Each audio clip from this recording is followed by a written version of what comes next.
Sorry, I'll try. Boom! What up, everyone? It's Monday. It's mid-late July. It is rankings week. It's Fourth Ethos. This is the NFL Fantasy Today show. We are going to be getting after it. We got Jason Baum back from the dead, and he just dropped his QB tiers, QB rankings, and we're going to pick them apart. Jason, what's shaking? Hey, not much, man. It's good to have football almost back. Feels like there's a little bit of sense of normalcy back in the world when football's going. So, yeah, it's good to be here. How's your summer? Summer's good. I got a nice little fresh scar from a chainsaw accident. Almost lost my hand. No big deal. I saw a tweet. Is it 7 Sundays left till football? I love those tweets. Yep, 7 Sundays, and who's counting? I think there's football this week too. Is it the NFL Hall of Fame game, or I don't really follow the 31st, I believe, is the Hall of Fame game, if I'm not mistaken. But at the end of the day, we're getting closer. Most camps are opening up this week. There's going to be a lot of intriguing storylines, popping up all over. Looks like the crazy most of the crazy contract drama is kind of coming up now. All these second round picks finally signing their deals after that crazy holdup for a bit. But it's time to go. Yeah, we got some, all this drama. Rashee Rice is going to get suspended. Quinshon Judkins, I read, is probably going to get suspended. Jordan Addison, maybe. He's not even signed yet, which is the scary part. He does not have a contract at the moment, which, but, knowing the Browns and their organization, how they work, I'm sure that'll take care of itself. But that's something for not here nor there. Okay, cool. So today, we're gonna talk some Niners. Jason's a Niners fan, and he's gonna pivot there anyway. So I may as well cut it off at the bend or whatever. We're gonna talk QBs. The rankings were out. I found them highly controversial. The top guys were good, and then we'll go on. But so I was just looking at San Fran. We had you on in April when me and Brian were doing the pod, and you said that San Fran last place schedule thing, and every day it just rings in my head. Last place schedule. It's like one of what the Falcons or the Bucs had last year, and it's just cake teams, right? So let's just quickly talk some Niners, and then we'll go to QBs. And because look at you're just waiting to interrupt me. I can't even mouth this move. Exactly. All right, hit me. What do you got? Yeah. So again, last place schedule. They play 3 last place teams. So they play the Giants, they play the Browns, and forget who the third. Oh, the Bears. They play the NFC South, they play the AFC South, and they have the 6 games in their division. It's a very viable schedule. They're healthier this year. A lot of the drama that they had plaguing them last season before the injuries, to me, the injuries really weren't the problem. Everyone wants to talk about the injuries. The injuries really weren't the issue. They were splintering long before that. They were failing to close out games against teams in their own division well before guys got hurt. They had special teams issues that plagued them a lot. I'm not going to sit here and use injuries as the problem. Okay. They couldn't defend. They couldn't stop the run for the first time in history. Mm-hmm. Yeah, there was a lot. There was a lot, but those 2 10-point leads they blew to the Rams, they blew to the Cardinals, early in the year, to me were the root of a bigger issue, which was again a lot of drama, a lot of hangover, just things that they couldn't personally get past. Yeah. I mean, Ricky Pearsall getting shot preseason, that probably should have been the red flag. That was going to be season from hell. But so this year, right, we still have a little drama, right? Juwan Jennings said he wanted to get signed or traded. It's the only drama they've had. They've taken care of all their guys. Okay, Ricky Pearsall is on the not the PUP list, but he's on the something list, right? Yeah, he's on the NFI PUP list, but he'll be activated pretty soon. He had a little hamstring issue in minicamp. He should be fine and healthy for training camp and good to go. Okay, so let's talk fantasy right. We got CMC. I got burnt my big money league with him, so I won't draft. I got him 27th in my top 200.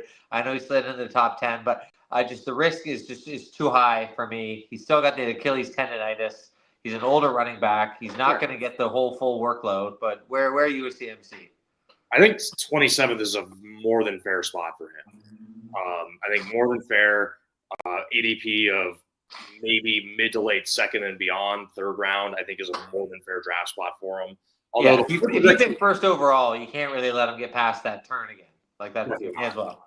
The projections I've seen him just from doing mocks and point projections, I've seen him projected still kind of in a normal point projection for him. I've seen on Sleeper, in standard formats, 239.5 That may be a little high, but even if you get, even if you mop off 30 points of that, you'd be pretty happy taking him as a second round running back, wouldn't you?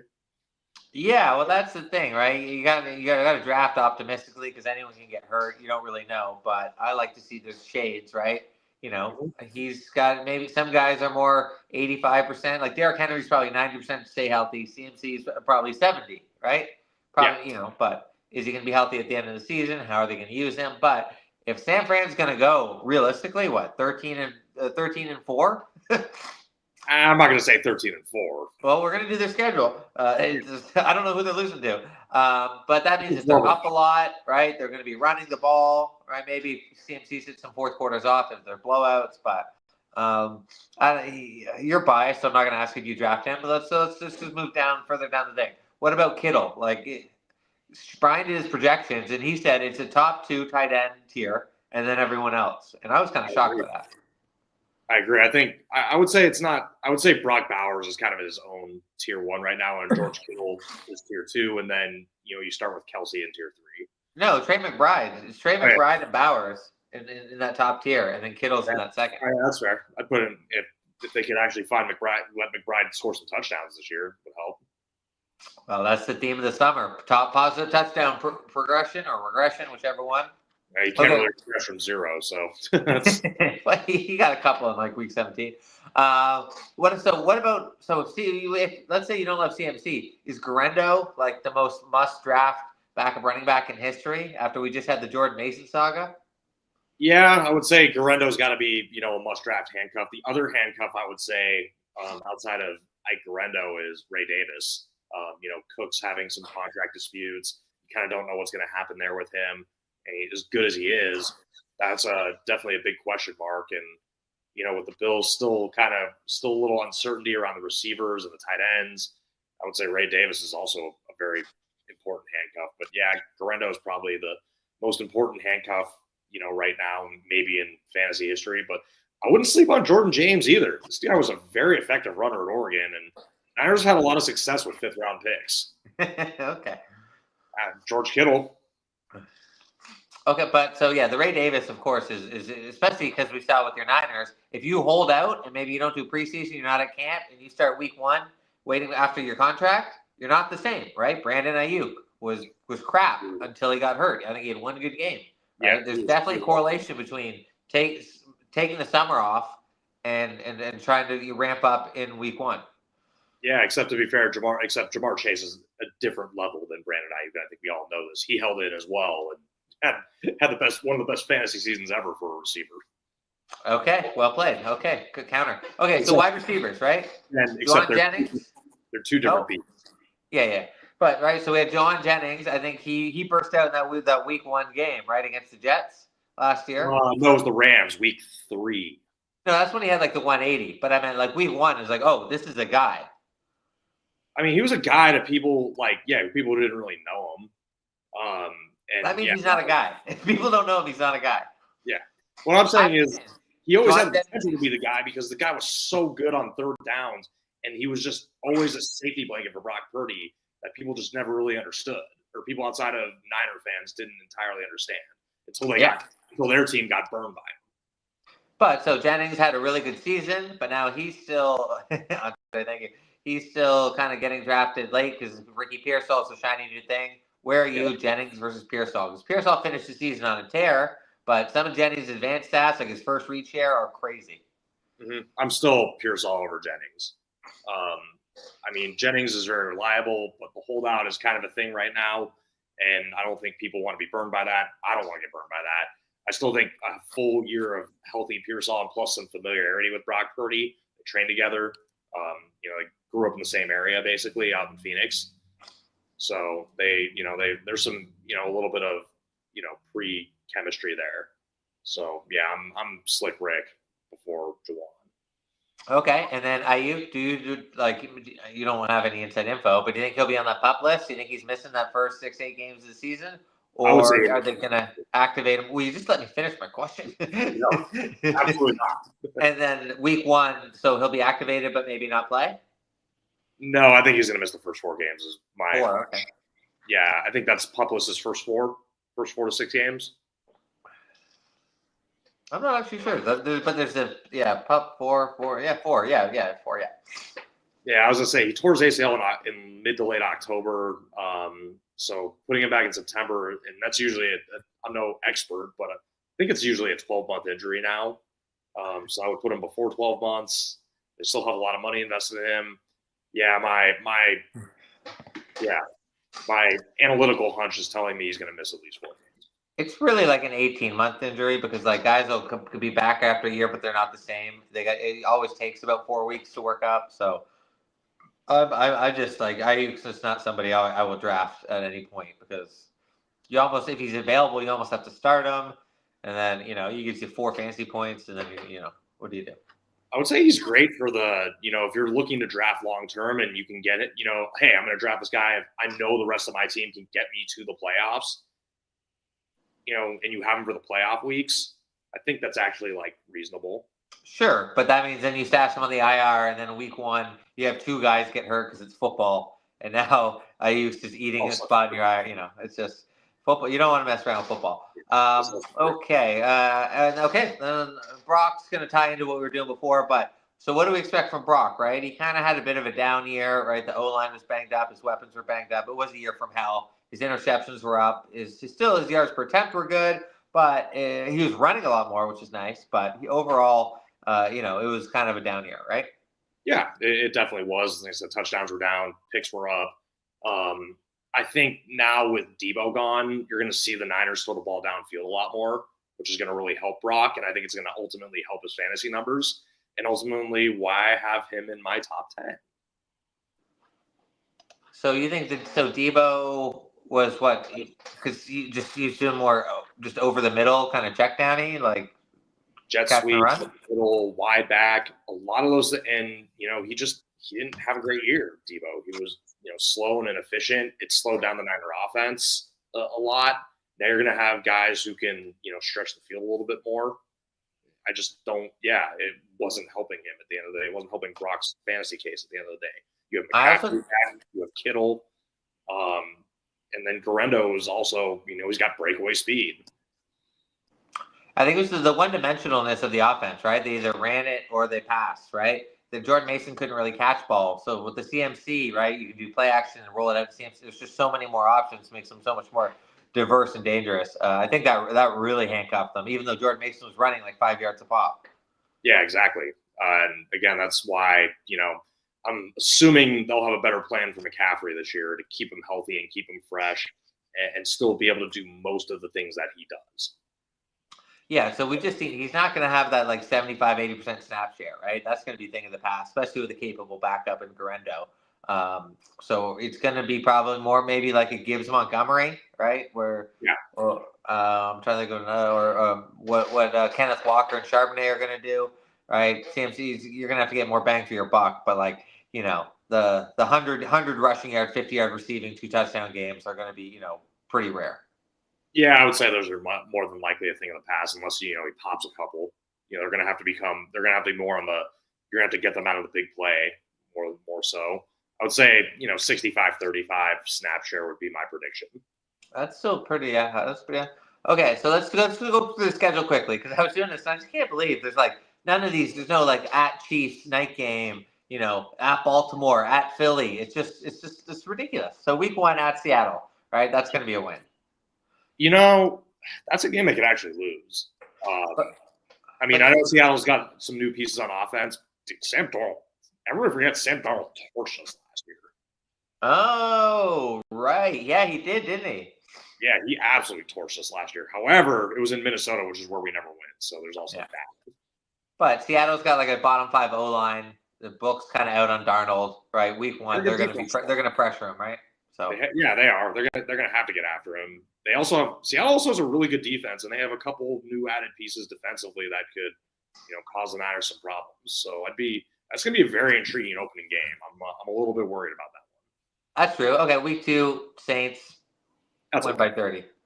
Right at home, week 3, Arizona, revenge game. Close game. Niners pull it off this time. Okay, week 4, Jags, fun game, but very fun game. It's at home, right? Home game for the Niners. Who's your top corner now? Because I saw Tre'Davious Ward went somewhere. Yeah, he left for Pittsburgh. He was, he had some, personal things, and I just wish him the best. Like, it was just really tough for what he was going through in his personal life, and he just couldn't come back. And again, best wishes for him. So just want to make sure that's clear. It's not like a personal slight. Top cornerback right now is Diamador Lenore. He's the guy. Okay. Get a 5-year, $90 million extension. Renardo Green, year 2. He had a decent rookie season, but hopefully he doesn't regress. In the second year, and now you've got this nickel corner, Upton Stout, who's a late third round for us. I don't care about your nickel corner. It's too far. Okay, so week 5 at the Rams. This is probably the toughest part of the schedule, which is crazy. Yeah, that's going to be a tough game. Thursday night in LA. Those games are always, bare knuckle brawls. I think we get over on this one. We lost them at home Thursday night last year, in that rain game and the Debo, wide open touchdown drop. At the end, and the Devondre Campbell quick game. I think that's the game. I think we get over and win a close one. Okay, and then week 6 at Tampa. I guess my time, Sunday, 10 a.m., which is 1 p.m. Yeah, 3 hours. Okay, yeah, that's why. Okay. I was like, that's week 1 Seattle game's at 1? No, it's at 4. It's a 4 o'clock game for you. Yeah, week 6, that one could be a loss. Again, another game that we won, a close one last year. Moody missed a lot of field goals in that game, but finally got the one that mattered. I think Tampa can get over on us, and we've beaten them a few times in the last couple of years. I think they finally break the ice on us on that one. Okay, then week 7, Falcons at home. That could be fun as long as Penix is healthy. Atlanta's gonna probably top 5 offense, right? But week 8 at Houston, probably the hardest game on the schedule. That's gonna be a tough game, but I think it's one we can win. Tough call. Yeah, 2 defenses that are probably pretty good. Stroud with his new set of weapons, but there's All right, I'll take the L on that one. Houston probably. How do you guys do against terrible O lines? I assume it's just mincemeat, right? We've usually done pretty good against bad O lines. Like Nick Bosa should be able to eat. He's got a lot more help this year. Michael Williams is going to be a beast. This kid is an absolute animal, and they also added Bryce Huff, who can give you 8 to 10 sacks a year. Sure. Okay, and then week 9, Giants win. Week 10, home Rams, probably going to flip. If they won the first one, they're probably going to lose that one, right? Yeah, probably. It's okay. 11 at Arizona, vengeance game. Who knows if Kyler's even upright by then. There could be a new Call of Duty. That's usually, I think they. Yeah, it's usually around the time, so that's a win. Yeah. Week 12, Carolina at home should be a win. Yeah. At Cleveland, it's just ridiculous. You did lose in Cleveland a couple years ago. Okay, well, probably not losing week 13 just before your bye. Then we got Tennessee, Indy, Chicago. Home for 2 of them. I don't know how you're not 14-3. Then week 18, Seattle. Home for 2 and in a dome for one of those. So if you're looking at fantasy playoff matchups, the Niners have a really favorable fantasy playoff schedule. Yeah, that's why I just always end up talking Niners because give me all of them except for CMC. Give me all of them. Well, not CMC in the first round, but if you get him at the right price in round 2 or beyond, why not? Sure, no, but not after he burned me so hard. Okay, let's pivot. Let's go pivot to the QB rankings. I'll pull them up here. Yeah, I got them ready too. Huh? I got them ready too. Okay, great. So, did you think of doing it? Talk me through your process. Talk to the people. Yeah. I think, so for my process outside of the top 4, because the top 4 are pretty obvious. Lamar, Allen, Burrow, Jalen, fairly obvious. I basically used the Fantasy Pro site, and I looked at a few different factors. I looked at 20-plus point weeks that a player had last year. I looked at their top 5 finishes I tried to look at their top 5 finishes as a fantasy quarterback. I tried to look at, the schedule that a certain player had, the division they play in, factored in. The other thing I looked at was situation that the quarterback is in, meaning the skill players around a quarterback, who their coaches are. Is there a new situation? So give me an example. Someone that got a good situation, gave him a bump versus someone bad. So you have Baker at 5. Is that because they drafted Ibuka, so they got 4 wide receivers? Yeah, so not only that, they play in the NFC South, a division that really hasn't entirely believed in defense for a while. And that was why I was a little bit lower on Jaden Daniels than most, as well was situation. You added Debo Samuel, which is great. However, one thing that I kind of factored in is I looked at CJ Stroud last year. He was very overdrafted in 2024 after having a monster rookie year. Despite playing in a division that also doesn't entirely believe in defense in the AFC South, he regressed a little bit. Teams adjusted to him. He had to play a first place schedule. Jaden Daniels will have to play with a first place schedule. He'll also probably play a revamped Cowboys defense. He's going to have to deal with the Eagles again, who are going to be back.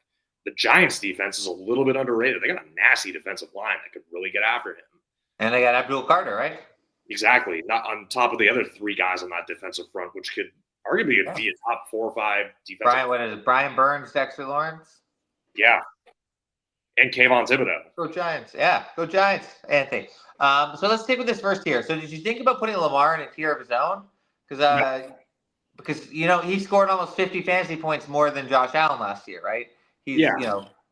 I never thought about putting him in a tier of his own.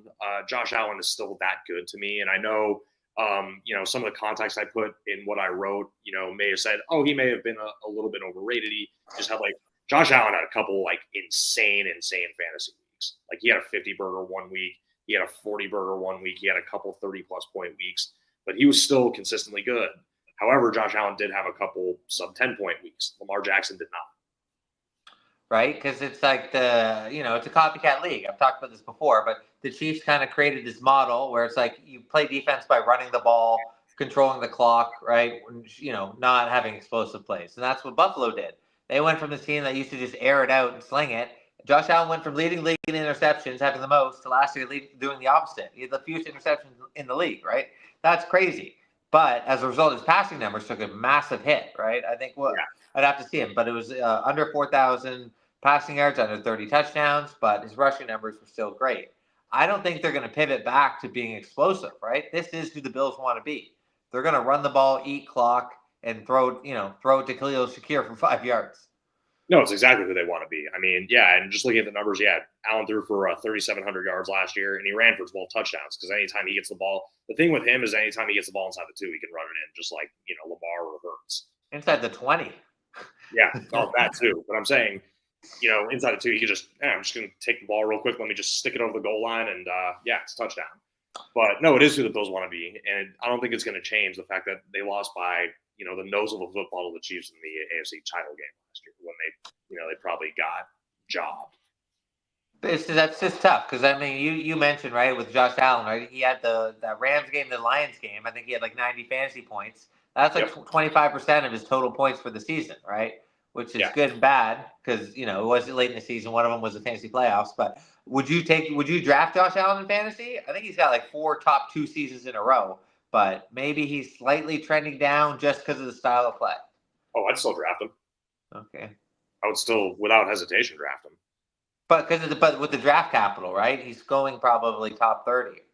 Yeah, I've seen every projection has been second. Every mock I've done quite a few. He's gone in the second round. All right, I'm not doing that. Okay, so now Joe Burrow.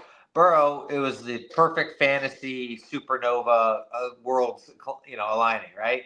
Super explosive offense. They didn't really have a run game. Chase Brown's more dual threat. The O-line wasn't great, so they kind of couldn't really run block. But the defense was so bad, they were down, 28-10 at half. So I haven't seen the stats, but I bet Joe Burrow averaged probably 200 passing yards in the second half.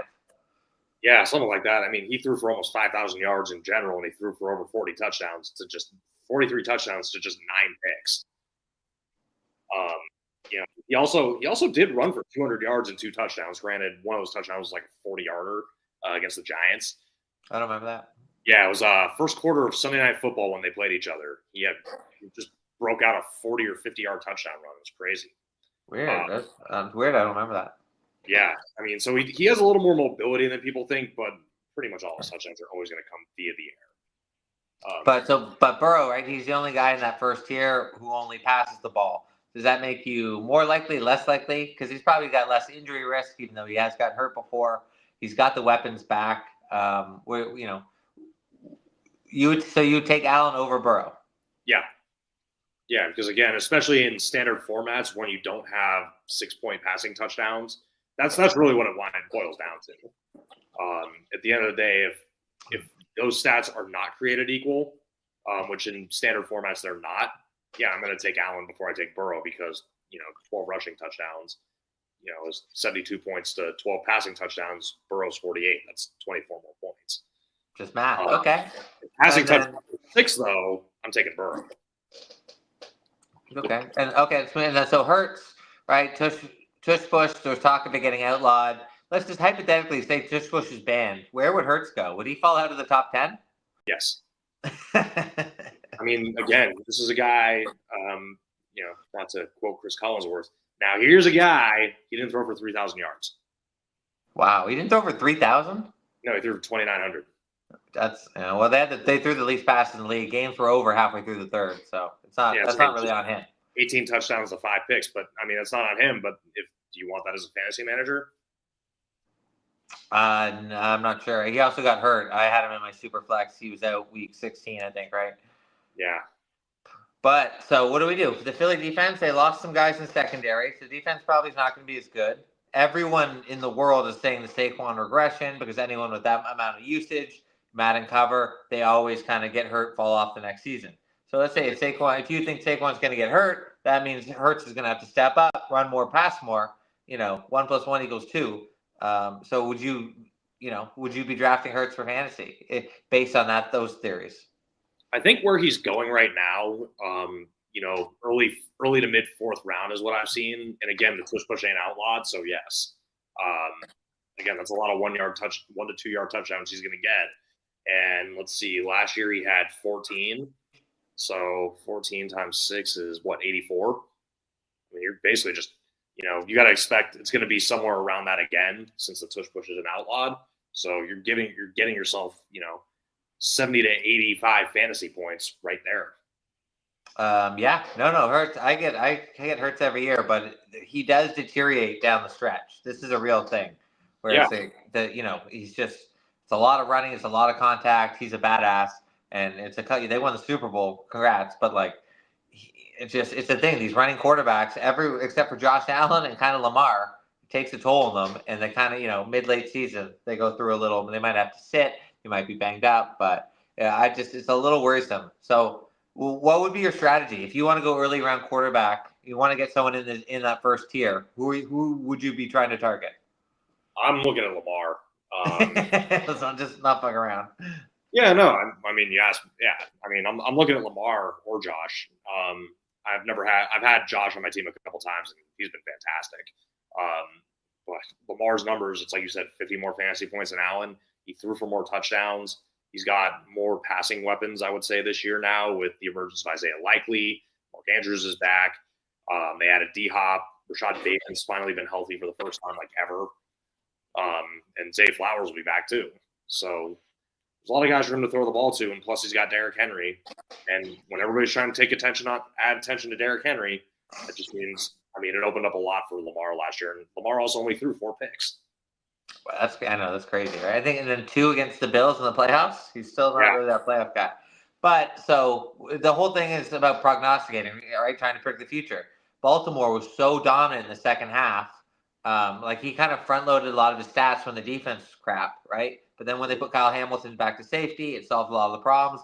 If Baltimore's a powerhouse, and if they're ending games in the third quarter, Lamar's not going to be really needing to throw the ball. Right? Wouldn't you go for someone like Joe Burrow where the defense is, shit and they're going to have to be playing catch up versus Lamar who's a powerhouse and they might be ending games early? A little bit, but at the end of the day, 25 to 30 fantasy points is 25 to 30 fantasy points no matter how you get them. And if you look at, games that they were ending early, go back to the Christmas Day Ravens game against the Texans, Lamar didn't let up at all. He was still racking up fantasy points when that game was well out of hand. So I'm not entirely too worried about that. Okay. Last one on Lamar. I think he had 0 runs inside the 5 because when you got Henry, why would you do it, right? Mm-hmm. Does that worry you at all? Some of the rushing might come down. They might, he was so explosive last year. Do you really want to bank on that again? It's fair. He only had 4 rushing touchdowns last year, but he still also had 900 yards on the ground. It was, he still had 900, a lot more than certain running backs can say. And there was only one guy even within his ballpark of that, and that was Jaden Daniels at 891. Okay, we're gonna move on in. So, just when you're doing these rankings, did you get a feel for like what your QB strategy would be? Like, can you see those top 4 are all, I think, all average over 20 fantasy points. Like, it is a clear tier. Mm-hmm. Yeah, a little bit. Again, I drafted Josh Allen in the 2nd round last year, and I had no regrets doing it. Safety blanket's nice, right? I think with the, it's kind of interesting because the running back and receiver depth. There's a lot of good running backs in rounds like 3 to 5 that you can get. There's not a whole lot of good receivers you can get in rounds 3 to 5, but some of the 2nd round receivers aren't great either. So I really don't have an issue taking a quarterback, one of those guys in the top tier, and going for them. Okay. Just so quickly, anyone, if you're watching on Twitter, jump over to YouTube. That way you can drop a comment. Make sure my comments are open. Make sure to like and subscribe, right? Check us out, Draft Guide, up to 60% off, lots of deals, and we are dropping stuff every day. We dropped Jason's rankings Sunday. We just dropped Nathan's running back rankings. We got Patrick's dynasty rankings coming. It's going to be chock full. Okay, let's move on to the next tier. This is kind of where it gets interesting, right? You got Baker 5. He's had back-to-back top 10 finishes. That's probably higher than anyone else has Baker. Mm-hmm. Talk to me.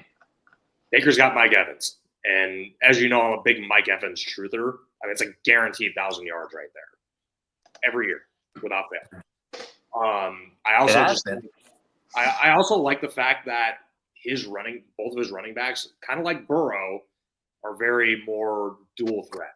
Our boy Bucky and Rachaad White, they both catch the ball, and they're both very effective catching the ball. Cade Otton, underrated tight end, and Godwin now is still banged up. It sounds like he's not trending very well to start the year to be healthy, but Jalen McMillan came on at the end of last season, and Igbuka's a stud. I've watched him, for a lot of years. He's a pretty polished route runner. Some people loved him. Some of the guys were saying they were his favorite, their favorite wide receivers coming out of college.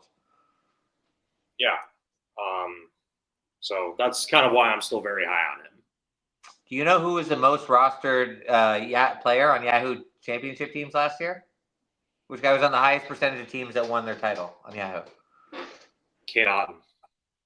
Good guess because you get the game. Jalen McMillan. Really? Yeah. He's on 25% of winning rosters. Wow. His point projection this year is really low too, which is kind of surprising. Well, because I think it's the Ibuka, right? It's like it's the double JSN, right? JSN, came in as a rookie. Everyone liked him, but then Lockett and DK were still there, and they were running 2 wide receiver sets. Now McMillan's probably going to be behind Ibuka, so he's a wide receiver 4. But I'm fading Evans and Godwin this year, so McMillan was going to be my number 1 target before they drafted Ibuka. But that's the thing. Yeah, they got lots of weapons. Baker was able to succeed without Evans and Godwin last year. Now, even if he loses them, he's got McMillan and Ibuka. So it's like the backup plan has a backup plan. Yeah, exactly. That's why I'm very big on Baker. And the running. I bet his rushing yards in every big game, and it never went under once. Wow. Yeah, saying he ran for nearly 400 yards last year and 3 touchdowns. Yeah, Baker's a bad man. But we were to get Liam Cohen gone. Tristan Wirf's going to be out. The O-line will be banged up. Offense won't have the same creativity. Or you think that it's hum-proof? I don't say it's hum-proof. Nothing is ever hum-proof. I mean, the Chiefs, if anything, kind of proved nothing is hum-proof. I think it'll affect it a little bit, and it'll start slow, but it'll pick up when it matters. Okay, let's keep going. So Jaden Daniels, this was like my only. Well, sorry, I like your rankings, but this is the one I really love. That you kind of got it right. The CJ Stroud treatment year after. This guy just had one of the best rookie seasons of all time. Right, yeah. Went right to the NFC title game. It's like progression isn't linear. When you do that, it almost always you get that little sophomore slump, call whatever you want. Teams figure you out. He's small, get banged up. Like it's just. I love Jaden Daniels, but I'm all out on the Commanders this year. Yeah, I don't want to say I'm all out on the Commanders. I think they're extreme. I think Dan Quinn's a very good coach, and I think they're very well run by Adam Peters. So I don't think there's going to be a significant drop off, but I don't think he's going to be a top 3 fantasy quarterback. again, you have the whole adjustment period. Now the league's going to kind of figure some stuff out for you a little bit. The other thing is his number one receiver is also holding out right now. Good point. Yeah, Scary Terry isn't very happy. And until they get him, and for whatever strange reason this team doesn't want to take care of him, which makes zero sense, but it's a distraction. It's an effect, and it could, hamper them in the short to immediate term. Him and Deebo Samuel aren't the same players. De'Ami Brown's a nice deep threat, but if he's the only guy who can go out and get the ball down more than 10 yards down the field, teams will have him covered. True. We've seen Daniels is kind of a solar system unto his own, right? He can pretty much support an entire offense just with his legs and finding guys, right? Zach Ertz had what was it, like the tight end 6 or something, tight end 4, tight end 5. I don't know. He rejuvenated him. He's like 36. He can barely move. So I love Daniels, but I'm just the year after, right? Rick came on my show and talked about it. You don't want to bet on a guy the year after the best season of his career, even if it was his first season. Exactly. I mean, we saw the same thing with Stroud last year, and yeah, a lot of people got massively burned by it. I saw him going, like 4th, 5th round last year. Same with Anthony Richardson. Yeah. And, that worked out well for everybody. Okay, now let's flip it. Pat Mahomes. I mean, they only lost 2 games, but he had the worst season of his career. Was he under 4,000 yards? I mean, it was part of the nature of the system. And Rashee Rice got hurt week 3, but. And Hollywood was already hurt, and Kelsey became washed overnight. But, now revamped, second-year Worthy, who was awesome. Rashee Rice coming back, also suspended, healthy Hollywood. Are the Chiefs going to get back to basics? I think they're going to get back to basics. I don't think Mahomes is going to light the world on fire, but I think he's going to throw for over 4,000 yards. I think he's going to throw for at least 30 touchdowns. And I think his interceptions are going to drop by at least 2 to 3. Mm-hmm. Because the thing is, like they're still very pass happy. I think they were top 7 in their pass rush ratio. Like he still throws the ball. He just doesn't throw it downfield. They didn't have any of the explosive plays. They didn't score 30 points. It was such a weird season. But Andy Reid has talked about trying to get back to airing it out. But they were the reason defenses switched to the 2 high, right? Tyreek Hill was scoring these 80-yard touchdowns, and it brought this 2 high revolution. Yep. And the thing is, like, if there's any coach I believe saying we're going to get back to something, how can you not believe Andy Reid? Okay. So, but Mahomes, you got Mahomes 7th, but he'll probably go higher because of the name recognition. What would you do? Would you try and stack it, like get Mahomes and make sure you get Worthy or Rice? Because if they get back, maybe they're throwing up 1,200-yard seasons on his 4,500 yards. Yeah. I mean, why not? If you're going to draft one of them and you have Mahomes there with them, I would, unless you have, CeeDee Lamb, then you go, to me, I'm going Dak. So you're big, I mean, I think everyone likes stack, but do you like to front load it? Would you rather go get Josh Allen and then maybe try and get Shakir Keon Coleman? Or would you rather do, let's say, get Justin Jefferson, get the stud wide receiver first, and then stack him with J.J. McCarthy? It really depends. It really depends on where you're picking in the draft. It also depends on who you're drafting with. You got to play. Sometimes you got to play the person and not the draft. Okay, rounders. Well, no, yeah, and the reason I say that is because some of the leagues I play in, I'm in a league with I'm in one league with a lot of Arizona Cardinal fans. I know those players are going to be gone, faster than they know in a wooden event or in a draft that's completely objective. No, for sure. I'm in a Superflex league with an auction with a bunch of guys, Bills fans. Dalton Kincaid went for $26 last year. That's gotta hurt. And it's Superflex. It was crazy. Okay, let's keep going because I like talking to the top guys. So Goff, right? Is Goff their most reliable fantasy QB in recent history? I think he was top 6 last year. He's a lock for 4,000 yards, 30 touchdowns. He lost his OC, which sucks, but everyone else is brought back. But there's a little more outdoor games after only 1 or 2 last season. Is Goff somebody you can actually trust? As a QB1, no. And the reason I'm a little concerned is I'm a little concerned about what's behind the big 4, the core skill players. So you have Montgomery, Jameer, Laporta, Amon-Ra. After those guys, James Williams. how reliable has he been? He was I think top 3 in yards per catch last year. Was one of the biggest deep threats. Probably had the second most explosive plays behind Chase. But the thing is his reliability is just not there yet. And through 3 years, he's missed time for everything, injuries, like true. Like significant. So there's that. So that's my one concern with Goff. Okay. Yeah, I'd have to pull the schedule, but I've been writing about the fantasy playoffs. So Goff was number 2 fantasy playoffs. Fun game. Do you know who's the number 1? Number 1 QB, week 15, 16, 17. Drake May. He didn't. No. Oh, yeah. Fun guy. It was Jaden Daniels. Yeah. Okay. Goff was 2, Lamar's 3, Baker 4, Burrow 5, Allen 6. Right. So it's pretty. It's pretty much the guys. But who are we at? Oh, Goff. So I love Goff as your QB1, and then you put him with Drake May, right? And then so you can play Goff at home, but if Drake May really takes off, you can play May because Goff's probably giving you 20 to 25 fantasy points every week, right? Sure. But he's, and with a couple, big games. But okay. But he also, Goff is another guy who also, I believe, I'm pulling up his game log, his fantasy game log here, from last year. He also kind of, gives you a couple back. He had a couple sub 12. He had a sub 10 point week. He had a sub 12 week. Or he had 12.8 points or fewer in 2 or 3 weeks, kind of in the middle of that season, with a sub 10 point week right before it. So he has those stretches that are okay. Well, yeah, the no running that'll do it. But yeah. Yeah, exactly. Okay.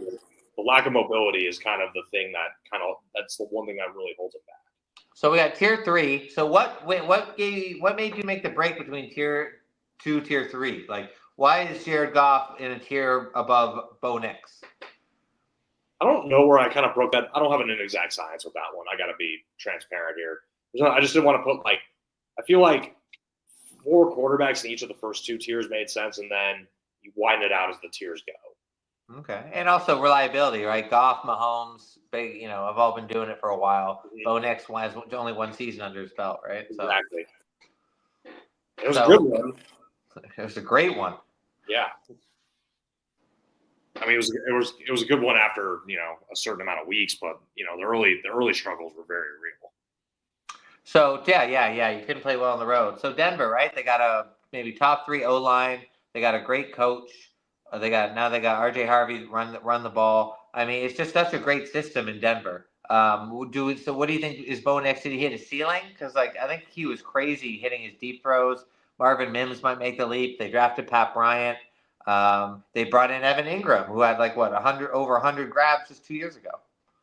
Oh, and you're also forgetting J.K. Dobbins, who had a resurgent year last year, coming off an injury. So while we're responding over R.J. Harvey, everyone's kind of sleeping on J.K. Dobbins. They just signed him for $6 million, and you don't make that kind of signing to not commit carries to him and commit touches to him. Okay. So I don't think Nick's hit his ceiling yet at all. I just think year 2 again, trying to figure him out really fast. He really came on strong at the end of the season. That was where my thought process in breaking him up. So, I'm high on him, but I'm not over the moon yet. Yeah, and the running kind of would come and go. He ran a little earlier, but then he was throwing the ball so well. He was only getting maybe 10, 15 yards. Plus now if they got Harvey, they got Dobbins, inside the 10, they're probably not, he's not going to be calling his own number like Josh Allen does, right? Exactly. He's not quite there yet. And I don't think Peyton wants that because Peyton, knowing who he had his most success with, that guy was not calling his own number in the backfield. Okay, let's move on. This is the main event. You have Brock Purdy 10. Yes. Which might be, well, I guess Fantasy Pros has him 11, so it's not the most ridiculous thing I've ever heard. But his stats last year, right? He had 20 touchdowns and 12 interceptions, under 4,000 yards. They want to run the ball. The schedule is super easy, which I guess maybe they'll have some shootouts. Why is Purdy going to set? I think he was a QB 14 last year. How is he going to separate himself from the herd to really join this elite? So his advanced numbers, expected fantasy points per game last year was 10th. So that was kind of a starting point for me. I think he's going to bounce. I think the contract with no contract drama and all that BS behind him, behind the Niners, I think that's going to help a lot. His average, air yards per attempt is top 10 in the league. Isn't it higher? Isn't it like top 5? No, it was 9th at 8.6. Okay. However, he was still very efficient. A lot of those things behind the Niners and them starting to be more of a downfield passing team, I think is only going to help him. I just don't see him throwing 12 picks again this year, especially not having to deal with defenses like Kansas City's and Buffalo's. Also really helps. Okay, yeah, 8.5 yards per attempt, but he was 9.6 2 years ago, right? So yeah. However, he also uses his legs a little bit more than people give him credit for. Like Baker, right? He's a good sneaky rusher. Yeah, he is. That's what the Niners thought they were getting in Jimmy Garoppolo a bunch of years ago, which clearly never happened. Except for the occasional. I'm just going to break out. I'm really slow, but we'll see what happens.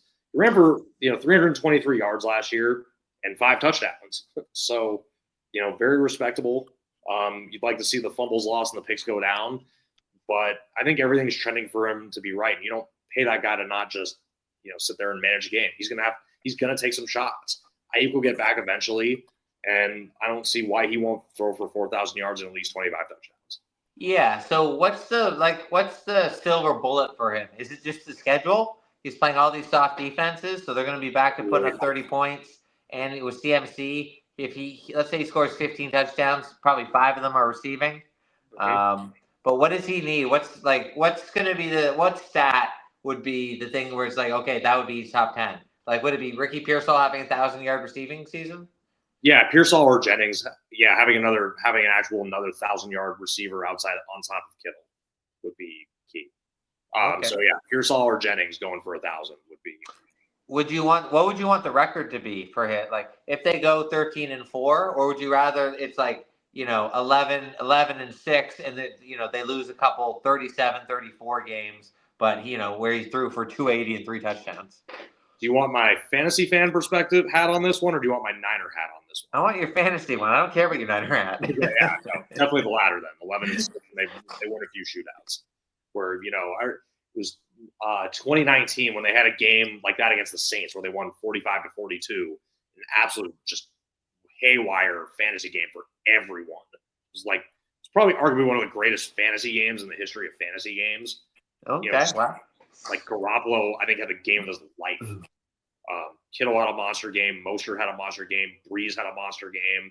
Like everyone, Michael Thomas had a crazy. I think he had a 120 and 2 touchdowns in that game. Jared Cook had 2 touchdowns. It was insane. So, okay, yeah, that one I don't remember that one, but that doesn't mean anything. Okay, so Purdy. So in this tier, right? So you got Nick's Purdy, Dak, Love, Murray, Stroud. Is Murray the guy? Is Purdy the one you go for? Just without your bias, like who's the most attractive? Because Nick's and Murray are the only real runners. Dak will probably have the most passing yards, but maybe Purdy's on the best offense. I'm not sure. I don't know. For me, it's still Dak. You still got CeeDee Lamb. He adds George Pickens, who's much better as a number 2 than he is as a number 1. Ferguson is still a very solid tight end. The only question I have with them is the running game. Javonte Williams likely starts the year as number 1, but I think Jaden Blue is going to eat his carries fast. Yeah, there's that tweet where Jaden Blue's they're calling him lazy, but he said that's fake news. Still not good to hear. So Dak, right? Dak, I think, was the QB3 2 years ago. Last year, with the CD hype, he was going first overall in some drafts. What do you think Dak finished his numbers? Like, you think he has the Burrow season, close to 5,040 touchdowns? Yeah, I think he has a typical Dak season that, for whatever reason, haters just don't realize he has. Like, he quietly puts up he quietly every season puts up decent numbers, and people don't realize it because, he plays with the Cowboys and people just want to hate him. And the Dallas defense was kind of crap last year. So it's really that nice little Cincy recipe, right? Especially with no running game. They get inside the 20, they're not handing it off to Javonte Williams 3 times. They're going to throw it to CD twice. Yeah, exactly. And now you got Pickens to help CeeDee Lamb out as well. who I'm higher on Pickens than a lot of people. I'm not high on him as a number one receiver. Very high on him as a number two receiver. I think he'll get the drop stuff figured out, and now he's kind of out of his own head with all the whatever was going on in Pittsburgh. Whatever's in the water there. We'll see. He's going to give you some problems, but if we're talking duos, let's Chase Higgins' best duo, sure. Is that the number two duo? I got to think top of mind here. Ooh. Jefferson Addison. Yeah, Jefferson Addison's got to be number two. Yeah? Okay. But they're not far off. Yeah. I mean, I love Pickens this year. I think he's going to have an absolute monster. Like, what would you put the over-under on for receiving yardage for Pickens and Lamb, assuming they're healthy? Like 2,700? No, I think it's a little excessive. That's if Lamb has 1,700 yards, Pickens only needs 1,000. I don't think Lamb's going for 1,700. Okay. Hard for me to project 1,700. I would say like maybe I'm being light, 1,850. Or actually, no, not 1,850. Sorry, Lamb have like 1,850. 2,300. 23. Okay. Lamb gets 1,300. 13 or 1,400. Pickens gets 8 or 9. I'm trying to let me just pull Lamb from 2023. He had 1,749 yards. Okay. Just saying, he's already done it. Okay, let's keep going.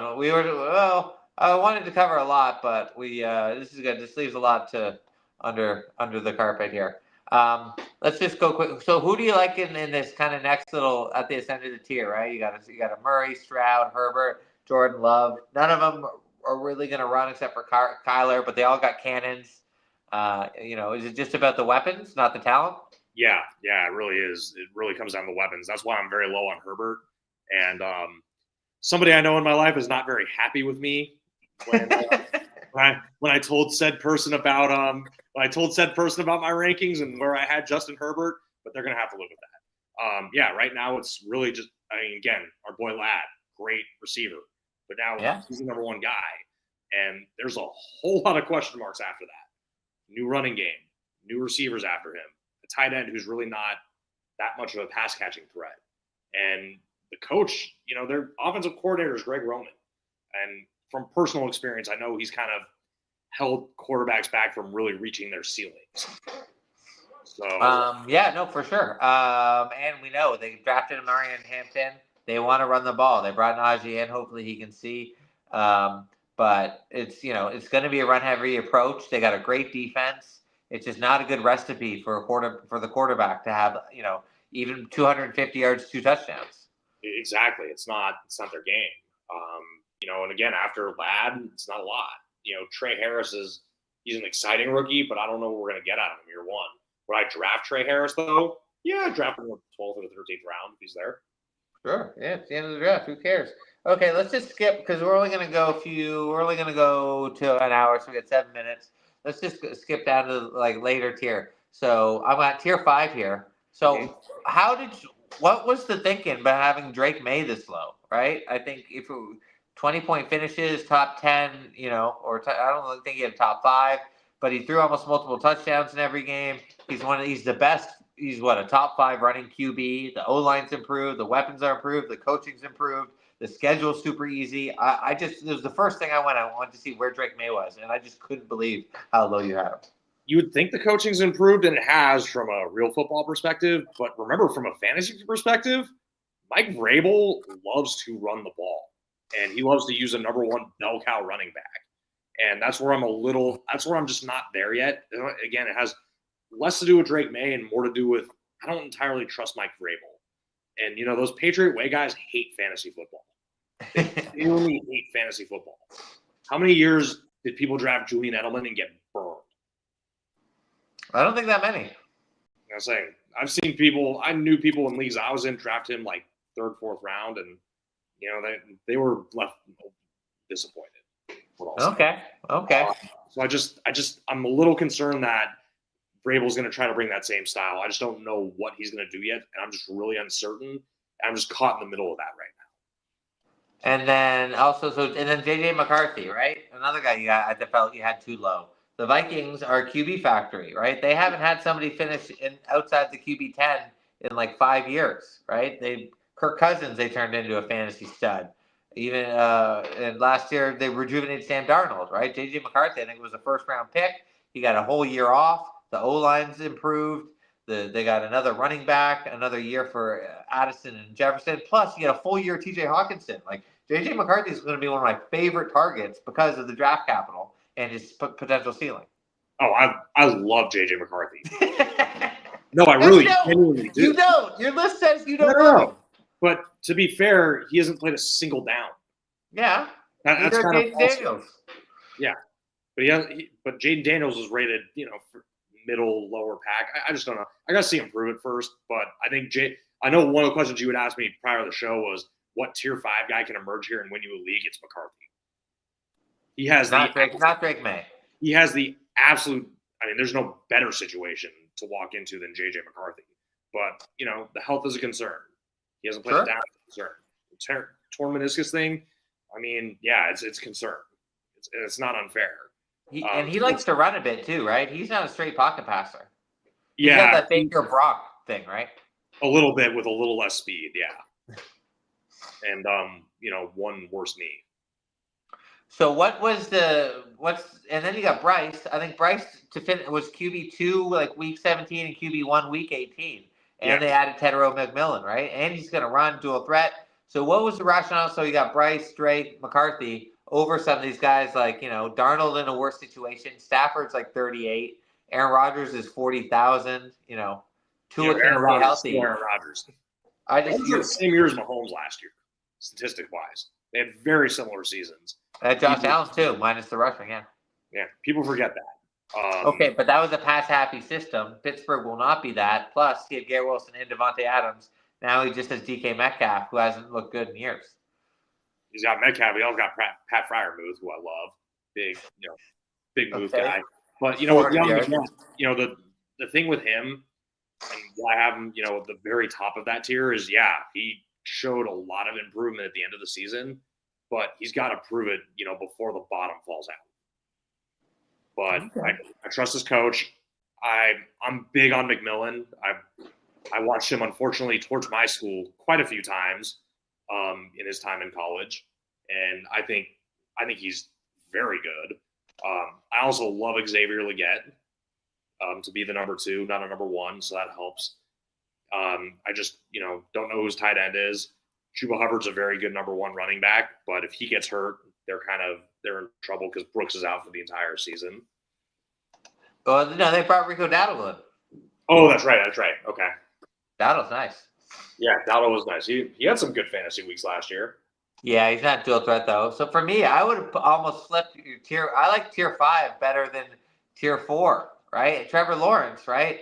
They added Travis Hunter. Brian Thomas Jr. is a top 5 wide receiver. Defense is going to suck. And they got Liam Cohen in. Like that offense is a recipe to do a total 180, considering they were pretty self-sufficient with Mac Jones, and now they get a full upgrade. We'll see. I mean, we thought, Lawrence was going to take a step last year, and, it all kind of went really badly with him. That's true. I just that situation, Jacksonville is just, you never know with them. You really genuinely never know what you're going to get with them. And you can never really presume what you're going to get with it. Well, you kind of know. It's usually going to be shitty. Yeah, exactly. So it's hard for me to be super high on Lawrence right now until he actually proves it. He can get back to where he was a couple years ago. So you are really weighing track record. Like, what have you done for me lately? That seems like pedigree to me matters. Yeah, I agree. But it's also it's good to be early. So what about Caleb? Like, so right, they brought in the Detroit OC, Ben Johnson. They drafted They drafted Colson Loveland. They got Luther Head. Ro Madunze is my top 3 breakout players of the year, and they made the O-line great, right? Mm-hmm. Well, why is Caleb not? And he's first overall pick, right? How is he not right on the mantle of a crazy breakout season? I mean, he's on the mantle of crazy breakout seasons, but for now, like when we're talking about tiers of where they are, I didn't do my tiers based on potential. Clearly, mostly based on potential. I kind of did it on guys who have proven it and their situations. But Caleb's another guy who could really take that leap forward this year, and he has to take that leap forward. He has no excuses. Everything is in place for him. He has everything he wants. Just like you mentioned, Roma Dunze is there. DJ Moore still exists in that offense, and they drafted Luther Bird in the third. You have the running game and DeAndre Swift. He can run the ball himself. He also has Rashawn Johnson as backup, and now you add Colston Loveland on top of a very established offensive line with a lot of experience. Like they invested all in on that offensive line. Caleb's got to get it done this year. But I just feel like I was looking at the QBs for the last couple of years, and it's like, yeah, top guys usually 25 to 20. Then you got the 18 to 16 point range. It's like there's no real difference between the kind of the QB 12 and the QB 22. Yeah. So if you're drafting a QB late, don't you really want to get into that top 10? Whereas like Rodgers and Stafford have no Geno or Tua, they're not going to have top 10 seasons, right? Don't you want to draft for potential? So draft guys who have the unproven track record, like a Drake May, like a Caleb Williams, like a J. McCarthy, who could, for me, that's how I would draft. Especially like if you're looking for a stack. But your rankings didn't reflect that. Yeah, I said my rankings more reflect of pedigree and who's done what. Okay. Because where would you take Bryce Young? Like would you take him before? Would you draft him before Justin Herbert? No. Okay. So any of these guys like J.J. McCarthy, Trevor Lawrence. So what's the line for you where it's like that's established pedigree and I'll take that because I know where that floor is versus I'll take that risk, right? Like Dak, obviously, no, Dak's too high. Tua is maybe Tua the line. Like, would you go Tua or Drake May? I would go Drake May. And also later. You're getting later, so. Yeah, exactly. I would go Drake May at that point just because Tua's always injured. He misses time. And the Dolphins always start out really hot. They start out, bat out of hell for a couple weeks, and then they level out. It's just not consistent with them, and you just can't trust them. Yeah. Oh, okay. We're gonna wrap up shortly in a second here. But what quarterbacks that, had the best situations that you saw when we did some, when you were doing the research? You're like, wow, that's just somebody I love just because how they fit in. I mean, J.J. McCarthy for sure has the best situation. I just need to see him prove it. I just need to see him make sure he's healthy. That was my concern and why I have him so low. But I'm very personally bullish on J.J. McCarthy. Okay. He's an absolute winner as long as he can stay on the field. And you're not going to walk into much of a better situation than that for a guy who hasn't played an NFL down. Burrow has a great situation as well. The other guy, we forgot to mention is Michael Penix. Great situation. Yeah. Perfect, right? Great O-line, dual threat running back. Defense isn't good.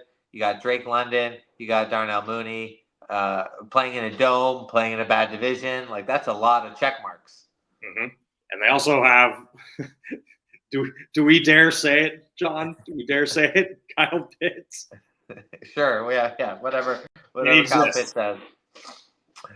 But yeah, I mean, Anthony's hot take was that Atlanta could be the number one offense in the league, right? So Penix is just going to give you, it's just going to be the passing. But like, where do you see his line going, right? 4,300, 30 touchdowns. Was that floor or ceiling? I never want to ceiling a guy at that. I feel like because he did only complete 56% of his passes last year. That's true, but he was airing it out. Yeah, he was, and there wasn't a whole lot of familiarity. So you'd hope that would sort itself out. I would say, yeah, 4,330 touchdowns is a fair ceiling because he also can run the ball too, and everybody forgets that. He also, yeah, he's mobile. He can run. He can use his legs, and give you 5 to 10 rushing touchdowns potentially. That's a lot of rushing touchdowns. Okay, we're gonna wrap up. We've been an hour. It's Fantasy NFL Today Show. I'm your host, John Mosales. I got Jason back from the dead. He's gonna be hopefully hopping on routinely. So make sure you check out our draft guide. Right, 60% off. This is the All Sports Guide. We're dropping stuff every day. This is rankings week, right? We got his QB rankings. We got Nathan's running back. We're gonna talk about those next week. We got wide receiver rankings coming. We got dynasty rankings coming. Right, we got our Discord, and then we're just doing stuff on Twitter every day, right? I did a thread today on ADP movers and shakers. There's just tons of content, and it's never going to stop. Jason, any last words? No, nothing yet. We're looking forward to being back on here, doing our Thursday show, me, you, and Brian. getting after it and having fun. That's the best show in the world. Dang straight. Okay, all right. Thanks, everyone. Check us out next week or Thursday. We'll probably have Anthony doing some sort of best ball draft. I wish I could join. All right, we're out.